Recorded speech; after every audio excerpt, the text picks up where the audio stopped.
Hi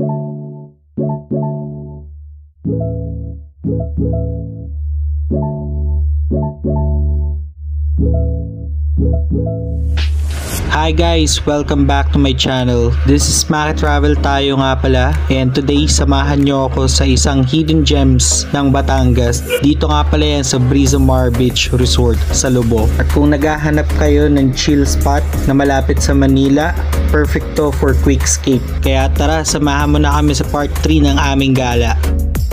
Sa previous upload ko nga makikita nyo sa video na merong secret tunnel going sa kabilang side ng resort. At sa kabilang side nga ng resort, makikita nyo nga yung clear ng water, and syempre ang pinaka-favorite ng lahat is ang white sand. Sabi nga ng mga karamihan, dati bukas po itong resort na to, pero sa ngayon under renovation pa siya. At dito nga makikita nyo sa video na meron pa silang water slide dyan, kaso nga lang sarado pa ito. At dito nga matatanaw mo rin ang Isla Verde, at sa kabilang side naman ay Mindoro. At bukod nga dito guys, marami rin kayo makikitang rock formation. Isa sa mga highlights dito sa Brizamar Resort ay syempre yung beach. Malinis yung shoreline, clear water, at sobrang relaxing ng ambience. Pwede ka rin mag-swimming or snorkeling, o kaya naman mag-chill lang sa shore. May mga water activities din around Lobo kung trip nyo ng adventure. At kami nga, mas pinili na lang namin na mag-island hopping para mas ma-enjoy pa namin ang bakasyon namin.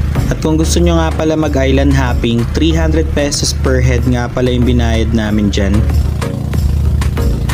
At isa nga rin pala ito sa pinakasikat na tourist spot dito sa Batangas, which is yung Monte Maria Shrine. Pagdating mo nga dito, bale magbabayad ka lang ng 20 pesos for parking, then 5 to 10 minutes na lakaran going to Monte Maria Shrine. Pagdating nyo nga sa entrance dito sa Monte Maria Shrine, may kita nyo tong si Mama Mary. Napakaganda dito guys, grabe. Then, ang bayad nga pala per each person is 150 per head. After nyo nga makapagbayad, bale maghihintay muna kayo dito sa baba ng mga 5 to 10 minutes bago kayo makakit sa taas. At 3 to 5 minutes naman bago kayo makarating sa tuktok ng Monte Maria Shrine. Dito nga pinapakita ko na sa inyo yung buong view pagdating nyo sa taas para hindi na kayo magulat pag kayo na rin yung pumunta dito. So yun nga guys, kung gusto niyo ng quick getaway na hindi crowded, affordable at sobrang ganda ng vibes, check out nyo na tong Brizamar Beach Resort sa Lobo, Batangas. I highly recommended for relaxation at bonding with family and friends. At kung nag-enjoy ka nga sa tour na to, don't forget to like and share and follow and comment your name kung gusto nyo pang makita yung mga ganitong hidden beaches dito sa Batangas. This is Maki Travel tayo nga pala. Kita-kits sa next ride namin. Yun